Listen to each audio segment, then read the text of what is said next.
Vamos lá, então. Voltando aqui. Vamos continuar aqui nossa caminhada. A caminhada dos contratos. Né, que nós temos todos os princípios. E como eu falei para vocês, hoje nós vamos ver o princípio da boa-fé. Professor, o que é isso, boa-fé? Simples. Simples, simples, simples. Todo mundo, quando entra num contrato, todo mundo, quando entra numa coisa, tem que entrar com toda a honestidade possível. Tem que fazer com toda a honestidade possível. Tem que fazer de coração. Não estou falando que não tem que receber. Eu estou falando que você tem que entrar com sinceridade. A boa-fé, ela se revela nesse sentido. A boa-fé, ela se revela nesse ponto. Eu estou fazendo algo e esse algo que eu estou fazendo é algo que é interessante para mim, que eu vou ganhar. E eu vou devolver também algo interessante para a pessoa ganhar. Não se imagina que alguém faça um contrato de má-fé. Um contrato que venha prejudicar o outro. Não. O que se imagina é que fazem tudo de boa-fé. Por mais que, por exemplo, eu vou dar um exemplo fora do contrato. Por mais que você ache que um professor é ruim, é duro, te persegue, papapá, papapá. Às vezes ele está tendo uma atitude que ele não está percebendo. Então ele não está fazendo de má fé, ele está fazendo de boa fé. Ele está fazendo achando que está fazendo certo. E depois que a gente percebe errado. Agora não, agora quem faz querendo, faz de má fé.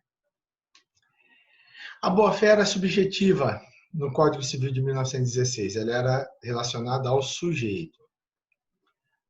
Agora, a boa-fé é objetiva. Ela é relacionada ao objeto. O objeto deve ser de boa-fé. Existe até uma regra de conduta, que é a lealdade do contrato. Todos os contratantes devem ser leais a si e ao contrato. Deve haver confiança em todos os agentes. Claro, se eu não confiar, se não houver lealdade, se eu não confiar, como que eu vou contratar com alguém? Não vou. O contrato muitas vezes tem cláusula de confidencialidade. Gente, eu não vou sair apregoando para todo mundo o contrato que eu fiz, não. Eu vou ficar quieto. Eu vou ficar na minha, que eu ganho mais. Tá bom? O contrato também tem assistência. Às vezes você precisa dar uma assistência à pessoa. Não é simplesmente contratou, acabou, morreu. Às vezes você precisa dar uma assistência. E tem outras regras de conduta de boa-fé. Eu deixei aqui alguns artigos do Código Civil para vocês verem, porque todos eles regulam a boa-fé objetiva, que é um dos grandes princípios. Então, os dois grandes princípios são função social, tem que ter a função social, e ambas as partes, e agora o objeto deve ser de boa-fé. Tá bom? Tá joia? Vamos continuar então. Interpretação dos contratos. Qual a extensão dessa interpretação? Bom, primeiro, por que interpretação, professor? Vamos imaginar que nós fizemos um contrato simples, uma folha, como essa, um contrato simples, duas assinaturas lá embaixo, simples. E deu um piripacozinho nesse contrato. Deu um probleminha nesse contrato. Deu um vucu-vucu nesse contrato. E aí, como que a gente faz? A gente leva alguém para interpretar. E aí, o advogado ou o juiz vai interpretar o que diz o contrato. E a partir dessa interpretação dele é que nós vamos ter o contrato, nós vamos ter certinho como que o contrato vai ser. Primeiro, a gente vai pensar por extensão, que pode ser declaratória ou integrativa. Quando que eu faço a declaratória? Quanto à existência da intenção. Eu quero que alguém declare qual a intenção do cara ao fazer o contrato. Aí é uma interpretação declaratória. Mas pode ser que eu não quero saber a intenção do cara. Tem uma coisa no contrato que está um buraco. Tem um buraquinho no contrato. Então, nós vamos fazer integrativa. Ler todo o contrato para tentar resolver aquele buraco dentro do contrato. E quais são os princípios para interpretar os contratos?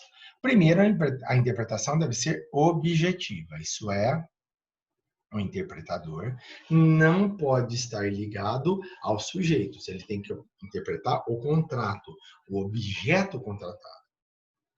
Ele não precisa fazer a interpretação subjetiva dos sujeitos. É apenas o objeto do contrato. Como eu disse para vocês, o contrato precisa ter boa-fé. Nesse caso, a eticidade e a socialidade. Se ele não tiver boa-fé, ele não é conservado. Então, é importante para a conservação do contrato. Eu posso fazer uma interpretação restritiva. Lembra lá que eu falei? Eu posso restringir um contrato. Claro que eu posso. É óbvio que eu posso restringir um contrato. Né? Se eu achar que uma parte está sendo prejudicada, eu vou restringir esse contrato na parte que a prejudica. Existem regras que são esparsas, bem espalhadas, né? Por exemplo, nos casos de fiança, de transação. Então, eu interpreto para ver o que está querendo dizer. E existem contratos que são muito interpretados, que são os famosos contratos de adesão. O que é um contrato de adesão? Você chegou na empresa para trabalhar, pediu sua carteira de trabalho e você vai assinar um contrato de trabalho. O contrato está preenchidinho. Falam para você ainda, ó, assina aqui. Você vai ler, vai ler, vai ler, vai ler, vai ler. Ó, nós não mexemos no contrato. Pô, mas eu falei, eu estou te avisando, nós não mexemos no contrato. A isso dá-se o nome de contrato de adesão. Quem faz muito isso é banco. Você chega lá, só tem um espaço, o cara ainda coloca a mão, o seu nome lá no espaço, ó, assina aqui, assina aqui, assina aqui, assina aqui. Se não assinar, você não pega o dinheiro. Contrato de adesão. É um tipo de contrato que ele já vem pronto. Ele não é feito para o negócio, para o seu negócio. Ele é feito para qualquer negócio com aquelas características. É empréstimo, então, mesmo contrato para todo mundo. Pô, mas o cara vem emprestar 1 milhão, ele tem renda de 200 mil por mês. Eu vim emprestar 10 mil e tenho renda de R$1.000 por mês.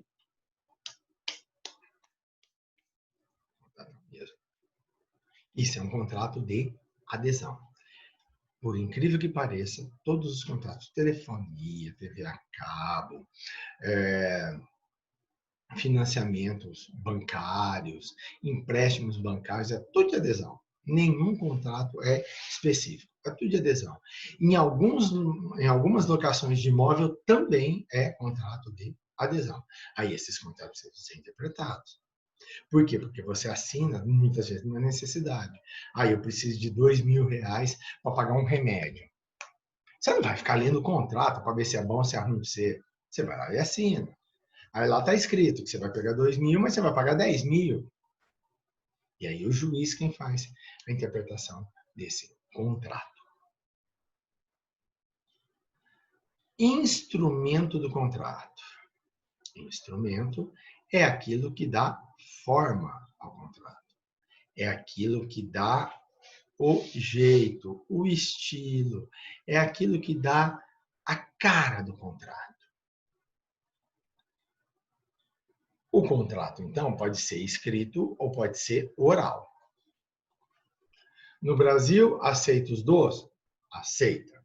Bonitinho. Tá? Os dois. Contrato escrito e o contrato oral. O contrato escrito é obrigatório para negócios acima de R$30.000. No final. Tá? Ele é obrigatório, tem que ter. Então, qualquer negócio acima de 30 mil é necessário que se faça um contrato, tá? E no caso desse contrato inscrito, ele é chamado de instrumento. E esse instrumento tem duas partes: o preâmbulo e o contexto. Que nós vamos ver o que são essas duas partes, tá? Tanto o preâmbulo quanto o contexto. Antes de falar, deixa eu contar uma historinha para vocês. No Brasil, existe uma exceção a essa do contrato escrito. Tem. Compra e venda de gado, principalmente as feitas na região de Araçatuba, em São Paulo.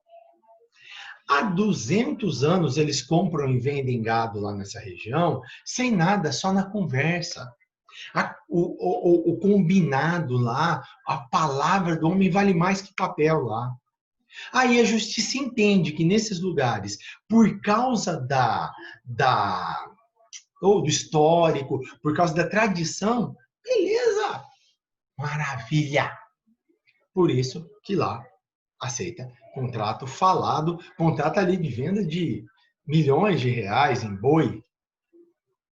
Pode. Tá bom? Então, vamos lá. Preâmbulo. Nós temos quem são as partes, todas as partes, tá aqui. O objeto do contrato e as razões determinantes do contrato. Ou, em alguns casos, o objetivo dos contratantes. Então, o que ele vai ter? No preâmbulo, as partes, o objeto do contrato, as razões que deram em seja aquele contrato ou o objetivo desses contratantes. Tá? Esse é o preâmbulo. O contexto é o resto, que a gente denomina de cláusulas contratuais. Tá? Esse é o resto do contrato. Esse a gente dá o nome de cláusulas contratuais. Tá bom? Pré-requisitos, como eu falei para vocês, as partes têm que ser capazes, capacidade entre as partes, o objeto lícito, possível, determinado ou determinável, apesar de estar só lícito é tudo, objeto lícito, possível, determinado ou determinável, e forma prescrita em lei ou não defesa em lei. Eu já expliquei o que é isso. Forma prescrita é a forma que a lei mostra que tem que ser, a lei obriga. Tá? Ou, eu já expliquei o que é isso. Quero ver quem sabe. Quem não souber pode me mandar mensagem que eu vou saber que vocês não estão sabendo disso.